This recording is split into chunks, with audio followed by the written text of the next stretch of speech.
Clippers and what they gave up to get Paul George and what the Thunder received in moving off of Paul George. So far, Chris, it was Danilo Gallinari, Shai Gilgeous-Alexander, one of their first-round picks from 2022, which ended up turning into Jalen Williams. They still have 3 more first-round picks coming. My goodness. Yeah. All that, after all that, and I mean, that's, and I know, they drafted Jalen Williams with one of those picks. I mean, that's absolutely absurd, and that's, this is literally the shining example of, I mean, and, there is a good amount of Kings fans who definitely fall into this, but just in general across the NBA, everybody says, just Lauri Markkanen, just ship off all your picks and just go get him. Monty McNair, go make the deal done. You cowardly GM, like just ship off the picks. Well, this is what could happen is that you trade for, I mean, we'll just make this real. You trade for Brandon Ingram or you trade for Kyle Kuzma, Jeremy Grant, and you ship off 2 or 3 first round picks unprotected and they become real players. And then this player that you trade for leaves after a couple years. This is why it's tough for teams like Sacramento to do this because this is LA. Paul George is from LA and he's leaving that situation to go find greener pastures. It's not crazy to think if the Kings were to do that. And, Brandon Ingram is actually the perfect example because his contract's up after this season.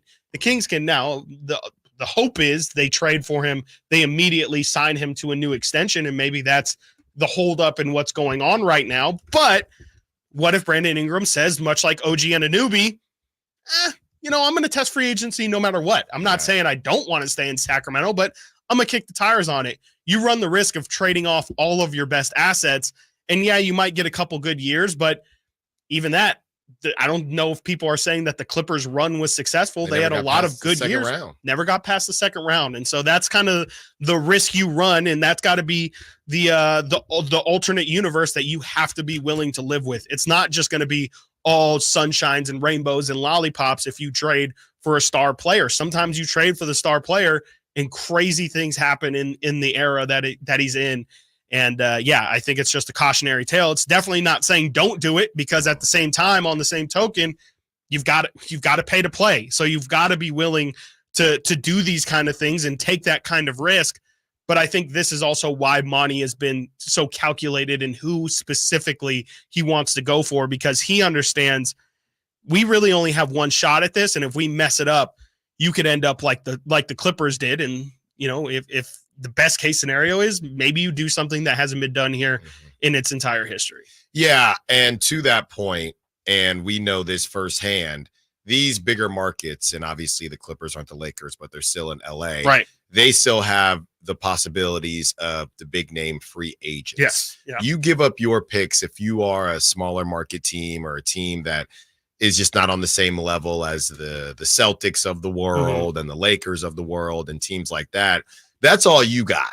So if you gave up all those picks because Danny Ainge ain't going to lose a trade, and then Markkanen does walk, or you just don't have the success that you think you'd want, you're stuck because those picks, that's how you get better. It is very important to hit on picks when you are the level of a Sacramento Kings or a Portland Trailblazers, something like that, and now you don't have them. So you have to be even more cautious than, say, some of these other teams like the Miami Heat and teams like that, where they are more desirable places to go. And you can still, or the Knicks, right? We can swing and miss as much as we want because we're always going to have the possibility of getting a free agent. So our picks are whatever. Maybe that's why the Knicks felt more comfortable doing that Mikal Bridges deal. Absolutely. And other teams wouldn't feel comfortable to do something like that. Yeah, no, absolutely. And to that point too, when good teams are good, they definitely attract the free agents. Look at the Lakers. Like, Lakers aren't even really that good. And there's Klay Thompson still talking about, I would be willing to take a minimum in order, or a vet min, a mid-level exception in order to go there, just because, it's LA. I have good feelings about the Lakers because my dad played there and won a championship there. He's a broadcaster there.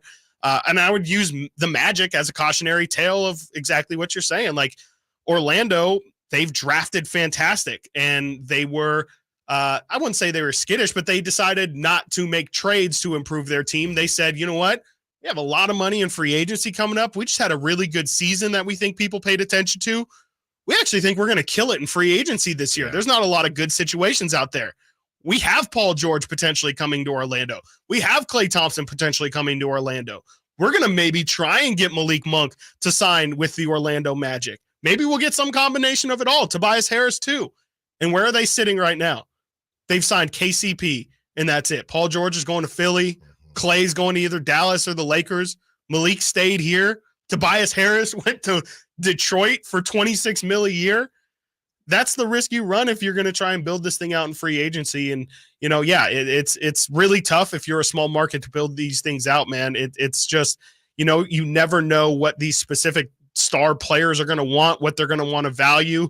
And it's why teams like Sacramento, your best two avenues of bringing people in are by taking the choice of the players out of their hands. You draft them or you trade for them, and you tell them you're going to be in this situation and you're going to grow to love it. And I think that's usually what happens, but it's just really, really tough if you're not one of these major market teams to convince any of these free agents to sign with your team in free agency.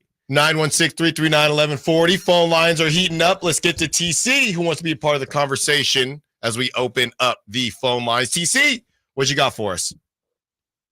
Alan, Chris, what's up? What's up, man? How you feeling? Man. Free agency time. Oh, yeah, it is, man. Alan, hey, man, try to tell you, big dog, it's heating up, man. It's going to be heating up. Oh, no. Oh, sounds like – I know.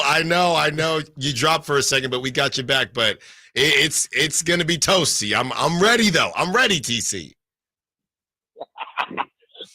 Hey, bro, listen, what I got on the trade, listen, hey, everybody be patient. The BI is the move, man. Money, it seems like we're trying to work a 13-minute to get more assets going their way or whatnot. But the Pelicans, I've been listening to a lot, bro. Not believing in, looking into a lot of things, though. But they're ready just to give that dude away for nothing, man. Mm-hmm. They're acting like he's just some, like, rag dog, and they're ready to get rid of him. And, hey, another man's trash is another man's treasure, what they like to say, man. So BI to the Kings is legitimate. Monk, I love what Monk did. Monk's not caring about that. Everybody's like, Monk signed back with the Kings because he wants to be here. He knows the fan base. We love him. Everything about that dude. But he's also thinking like, bro, I can get this $80 million that's on the table right now, and then we can negotiate after my third year. I'm gonna get 2 bags from the Kings. So he's playing it smart. Everybody's worried about Quickly and all these people that got signed before Monk. Like, Monk could have took the money. Monk is thinking about, I'm in a situation where we can make real noise. I can get my bag now, and I got a bag later, and I'm around my bro Fox. I love the coach. Like, it's a lot going on for us, bro. That's good. But I know I'm rambling, but B.I.'s a move, dog. Monk did us a favor, but he loves the city. Everybody don't trip on that. That's all I got. Thanks for the call, TC. Yeah, Monk coming back, and I was listening to the morning show, Chris, and, as we were going through they were going through what had been done so far for the Kings, and you really can't sleep on the Malik Monk thing. And I do wonder – if the Kings didn't think Malik Monk was coming back in their heart of hearts and they got this as a surprise, could that, and I know it's still early, but could that be making them feel as if it is not as crucial to get that big name because they thought that maybe Malik Monk was gone, so they would have to go get somebody else? And now that you kept Malik Monk, I don't know. It's still early. No, they shouldn't feel like that. Don't get me wrong. No, I don't think so. I mean, they had Malik last year and they ran it back, and I think they saw the results. There's no way that they would think that, and Monty said it, like losing to or beating the Warriors and losing in the play-in. I'm glad to see that's not good enough. I think they all know that they're not going to run this situation back. And I mean, I feel like we're all forgetting that, I feel like the roles are reversed. I was the one freaking out after that Davion Sasha trade, trying to figure out what's going on. And everyone, was like, oh, this is clearly a sign that something's coming. And now everything is reversed. I'm the one saying clearly something is coming. And everybody's saying, what is wrong? What is wrong? What is wrong? They are positioning themselves to make a move. It's just people have lost their minds seeing everybody else move and the Kings not being patient. I think that it's just the process playing out. TC said, there are reports that the Pelicans are looking for a third team because they want a backup center in an Ingram deal. Kings don't have a backup center to offer them, and so they have to try and find a market and find a player that they like, and then find how the team can fit that player into the trade and make everything work. Do they want Kevin Huerter? Do the Pelicans want Kevin Huerter? It's a process. It takes time, and we're only a day into free agency. It is June 1st or July 1st, and free agency started July 30th. So, if maybe by the end of this week, nothing's been done, we can definitely all freak out. But I just think it's a little bit of impatience right now from Kings fans, which I totally understand. But I just think that there's a little bit too many people. I was hoping, especially, we were so measured after the Devin Carter selection. Thought everybody did a great job of collectively taking a breath. Feels like we wasted our breath back then because everybody is freaking out right now. Coming up next, we continue the conversation. Is the big move coming for Sacramento? Chris and I will talk about what we've been hearing and what our sources are telling us. Doug, we see you. We will get to you on the other side. Stiles and Watkins, Sactown Sports. On the move. Got someone.